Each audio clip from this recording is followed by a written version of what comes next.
Assalamualaikum warahmatullahi wabarakatuh. Kami dari kelompok 2 akan mempresentasikan Telaah Jurnal Internasional Manajemen Keuangan Lanjut dengan dosen pengampu Bapak Dr. Eli Siswanto SSOS MM dan dengan anggota kelompok saya Khairatun Firdausi Majid, rekan saya Cynthia Noliviasari, dan rekan saya Janatul Firdaus.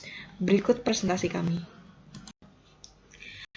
Judul jurnal yaitu Effects of Working Capital Management on SME Profitability atau pengaruh modal kerja manajemen pada profitabilitas UKM dengan penulis Pedro Juan García Teruel dan Pedro Martínez Solano, Department of Management and Finance, Faculty of Economy and Business, University of Murcia, Spain.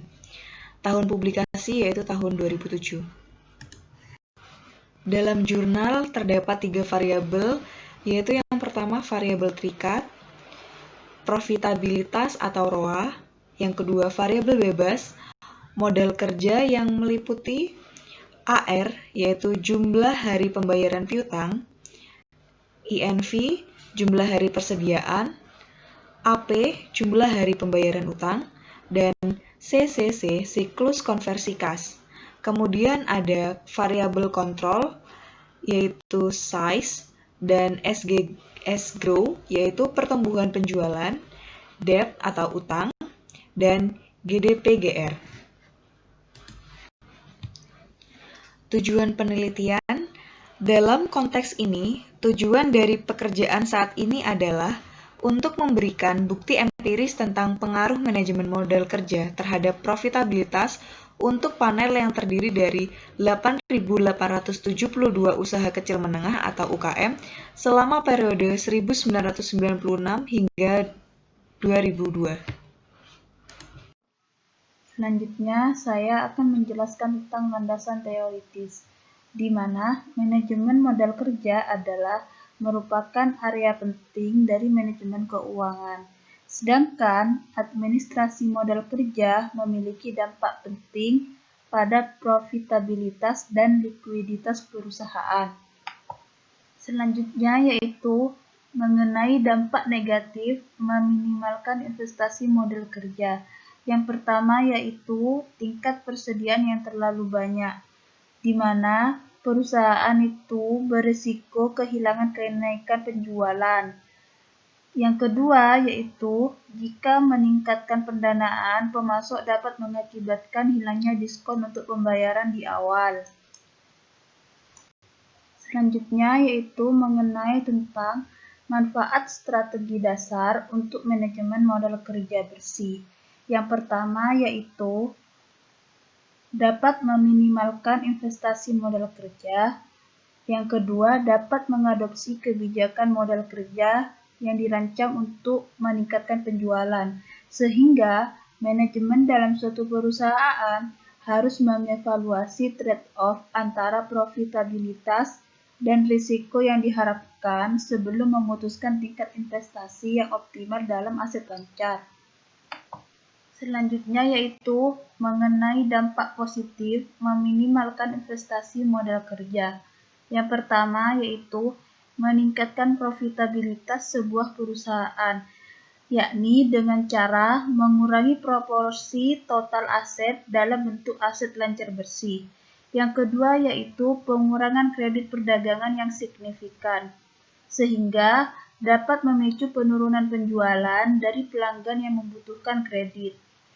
Yang ketiga yaitu mempertahankan tingkat persediaan yang tinggi dengan mengurangi biaya dalam proses produksi dan kerugian bisnis. Hal ini berguna untuk mengurangi biaya pasokan dan melindungi dari fluktuasi harga.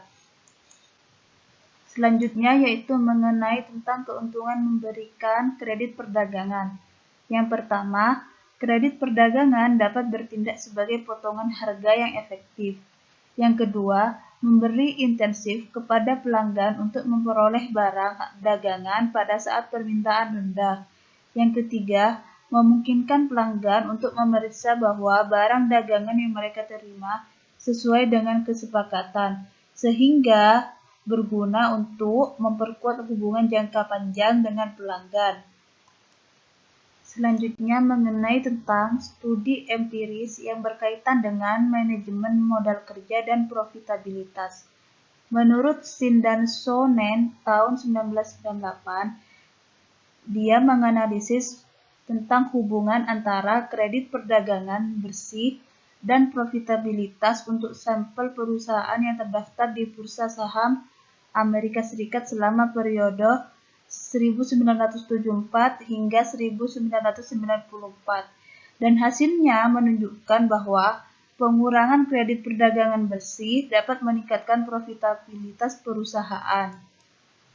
Sedangkan menurut Deloff, pada tahun 2003, dia menganalisis sampel dari perusahaan besar Belgia selama periode 1992 hingga 1996, dan hasilnya menunjukkan bahwa perusahaan Belgia dapat meningkatkan profitabilitasnya dengan mengurangi jumlah hari piutang dagang dan mengurangi persediaan.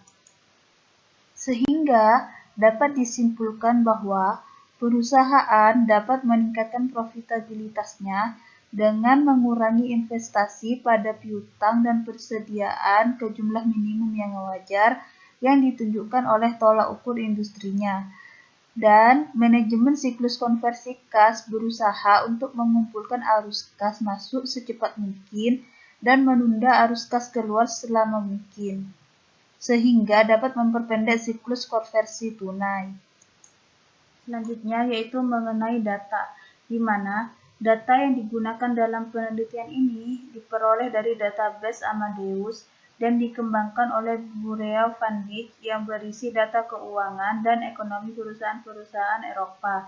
Selanjutnya yaitu mengenai sampel yang terdiri dari perusahaan kecil dan menengah dari Spanyol, sehingga perusahaan yang memenuhi kriteria selama sekurang-kurangnya 3 tahun, yakni harus memiliki kurang dari 250 karyawan, omset kurang dari 40 juta euro, dan kepemilikan kurang dari 27 juta euro dari total aset.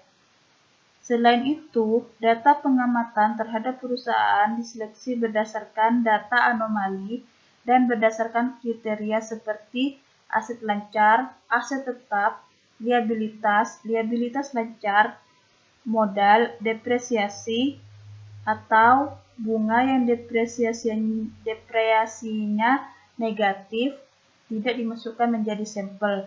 Setelah melakukan rangkaian seleksi tersebut, maka data awal yang diperoleh sebesar 38.464 dan yang sudah diseleksi sebesar 1%, dan yang menjadi sampel dalam penelitian ini yaitu sekitar 8.872 data. Selanjutnya yaitu mengenai variabel. Variabel dibagi menjadi 3, yaitu variabel dependent yang terdiri dari profitabilitas yang menggunakan proxy return on asset, yakni rasio pendapatan sebelum bunga dan pajak terhadap aset. Yang kedua yaitu variabel independen yang terdiri dari modal kerja yang menggunakan proxy yang pertama jumlah hari piutang dagang atau AR, di mana rumusnya 365 kali piutang per penjualan. Yang kedua jumlah hari persediaan atau inventory, di mana rumusnya 365 kali persediaan per pembelian. Yang ketiga jumlah hari hutang usaha atau AP, di mana 365 kali hutang per pembelian. Selanjutnya yaitu siklus konversi kas, di mana rumusnya jumlah hari piutang ditambah jumlah hari persediaan dikurangi jumlah hari hutang. Selanjutnya yaitu mengenai variabel kontrol, di mana terdiri dari ukuran perusahaan, pertumbuhan penjualan, dan referensinya, serta variabel GDP-GR yang mengukur pertumbuhan PDB tahunan. Selanjutnya yaitu mengenai deskripsi sampel, Pada tabel 1 menjelaskan bahwa pengembalian aset dan jumlah hari piutang, hari persediaan, dan hari hutang menurut sektor kegiatan, di mana industri pertambangan dan sektor jasa merupakan dua sektor yang memiliki tingkat pengembalian aset tertinggi dengan nilai 10%. Perusahaan pada sektor pertanian, perdagangan, dan transportasi dan layanan umum tertinggal sebesar 7%, di mana sektor perdagangan eceran dengan periode rata-rata 38 hari membutuhkan waktu lebih sedikit untuk mengumpulkan pembayaran dari pelanggan. Perusahaan sektor konstruksi memberi pelanggan periode terlama untuk membayar lebih dari 145 hari. Sedangkan perusahaan sektor pertambangan dengan jumlah hari piutang selama 116 hari. Persediaan disimpan paling lama di pertanian, sementara persediaan paling sedikit disimpan di sektor transportasi dan layanan publik. Berhubung dengan jumlah hari hutang, pengecer yang rata-rata 56 hari diikuti oleh pedagang grosir yang rata-rata 77 hari membayar pemasok paling awal. Di sektor konstruksi dan pertambangan, perusahaan jauh lebih lambat, rata-rata membutuhkan waktu lebih dari 140 hari untuk membayar pemasok. Untuk mempertimbangkan semua rata-rata, dapat dilihat bahwa siklus konversi tunai negatif hanya ada pada satu sektor, yaitu pada sektor transportasi dan layanan publik.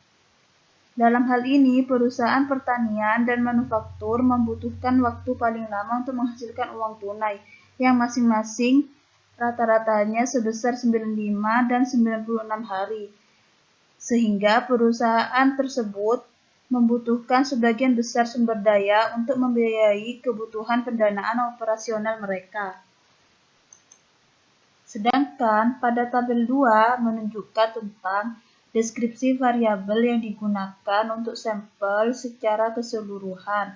Pada umumnya, perusahaan kecil dengan aset rata-rata lebih dari 6 juta euro laba atas aset mereka sekitar 8%.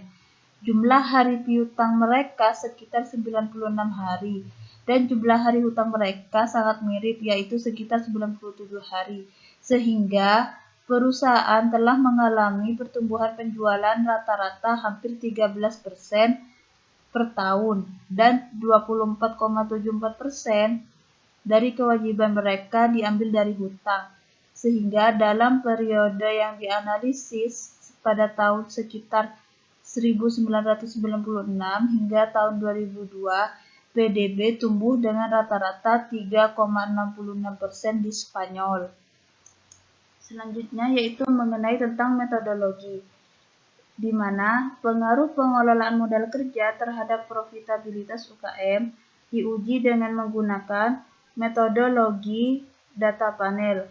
Secara khusus, estimasi diperoleh yaitu sebagai berikut, di mana keterangannya ROA adalah untuk mengukur pengembalian aset, AR untuk mengukur jumlah hari piutang, inventory untuk mengukur jumlah hari persediaan, AP untuk mengukur jumlah hari hutang, CCC untuk mengukur siklus konversi tunai, size untuk mengukur ukuran perusahaan, escrow untuk mengukur pertumbuhan penjualan, debt untuk mengukur tingkat hutang, GDPGR untuk mengukur pertumbuhan PDB tahunan, dan parameter T adalah sebagai variabel dummy. Fungsi dari metode data panel yaitu untuk memberikan data yang lebih informatif, lebih banyak variabilitas, lebih sedikit koliniaritas antar variabel, dan efisiensi. Selanjutnya, hasil penelitian. Nah, dapat kita lihat bersama di tabel hasil analisis regresi sebagai berikut. Dalam penelitian ini, peneliti menggunakan 4 persamaan untuk analisis regresinya, yakni persamaan 1, 2, 3, dan 4. Kemudian, peneliti menggunakan 4 variabel bebas, yakni AR, INV, AP, dan CCC. Kemudian untuk variabel kontrolnya meliputi size, sales growth, debt, dan GDP-GR. Untuk hasilnya dapat kita lihat di tabel tersebut. Selanjutnya yakni pembahasan.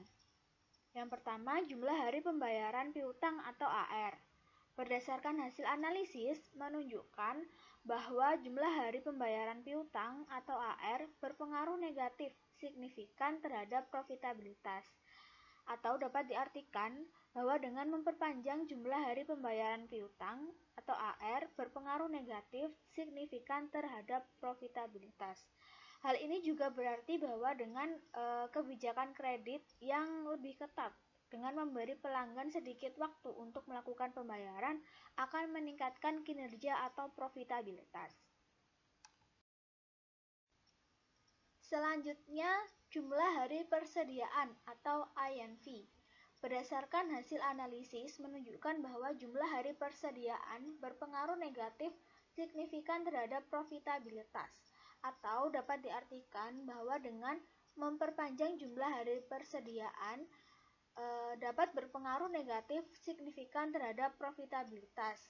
Hal ini juga berarti dengan menyimpan persediaan dalam waktu yang lama dapat mengurangi profitabilitas perusahaan. Selanjutnya, jumlah hari pembayaran utang. Hasil analisis menunjukkan bahwa jumlah hari pembayaran utang berpengaruh negatif signifikan terhadap profitabilitas. Hal tersebut dapat diartikan bahwa dengan memperpanjang jumlah hari pembayaran utang berpengaruh negatif signifikan terhadap profitabilitas. Hasil penelitian ini sesuai dengan penelitian yang dilakukan oleh Deloitte tahun 2003. Yakni yang menyatakan bahwa biasanya perusahaan yang memiliki masalah seperti mengalami penurunan laba, mereka melakukan penundaan pembayaran utang. Selanjutnya, siklus konversi kas atau CCC. Berdasarkan hasil analisis menunjukkan bahwa siklus konversi kas berpengaruh negatif signifikan terhadap profitabilitas. Hal ini berarti dengan memperpanjang siklus konversi kas dapat berpengaruh negatif signifikan terhadap profitabilitas perusahaan. Selanjutnya kita membahas hasil analisis untuk variabel kontrolnya. Yakni yang pertama ada ukuran perusahaan atau size. Hasil analisis menunjukkan bahwa ukuran perusahaan berpengaruh positif signifikan terhadap profitabilitas. Hal ini berarti bahwa ukuran perusahaan yang besar atau perusahaan yang besar mendukung meningkatnya profitabilitas perusahaan. Selanjutnya, pertumbuhan penjualan atau sales growth. Hasil analisis menunjukkan bahwa pertumbuhan penjualan berpengaruh positif signifikan terhadap profitabilitas. Hal ini berarti pertumbuhan penjualan yang semakin meningkat mendukung meningkatnya profitabilitas perusahaan. Selanjutnya yakni utang atau debt. Nah, berdasarkan hasil analisis menunjukkan bahwa utang berpengaruh negatif signifikan terhadap profitabilitas. Hal ini berarti semakin banyak utang yang dimiliki oleh perusahaan, profitabilitas perusahaan akan semakin berkurang. Selanjutnya, yakni GDP-GR.